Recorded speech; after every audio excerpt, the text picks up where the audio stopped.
Hi guys! Wanna be a mini vlog. Tayo ngayon kakain ngayon ng mangga. Ayan guys, sinihiwa ko na siya guys. Sinihiwa ko. Tapos, wait. And, nahirapan na ako maghiwa dyan. Kaya wala na akong gagawin. And, kaya ngayon, yan na. Imamagic ko na lang guys na yan guys. Yan. Kalahati na lang siya. Huwag niyo ako kalimutan mag-subscribe and like. Thank you. Tas ayun guys, hinugasan ko lang ulit. Tapos, hiwain natin siya sa gitna. Para pagkatapos natin siya hiwain, lalagyan na lang natin siya ng bagoong. Yan. Guys, wait lang. Kuha tayo ng bagoong ngayon guys. Kuha tayo ng bagoong. Wait lang, abutin ko lang. Tas ayan, sorry madilim Ayan, okay.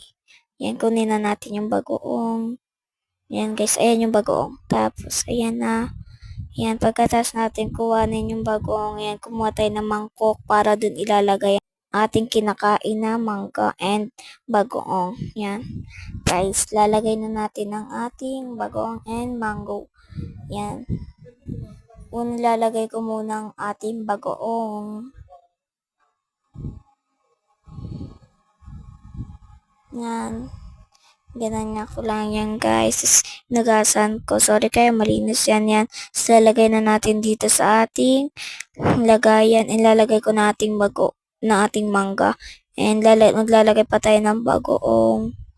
Tapos pagtas natin ilagay yung bagoong, tapos nun kakainin natin siya mamaya. Yan guys, sasarado ko lang po yung ating lagayan ng bagoong. And papakita ko na sa inyo kung anong ginawa ko. And hello guys, ito na po ang ating recipe na nilagay natin. Ito, lalagay natin ang bagoong. And lalagay pa tayo ng bagoong para masarap. Yan. Unang kagat, masarap agad. Yan guys. And yan, titikman natin. Wait lang. Masarap guys. Okay lang. Okay, masarap. Medyo maanghang yung ating bagoong. Kasi nilagay niyan sa siling green. Pinagalong bagoong. Ayan guys. Maglalagay pa tayo ngayon guys. And ayan, tinikman. Unang kagat. Kain agad. Joke lang. Pangalawa na yan guys. And kakainin naman natin. Itong sarap guys.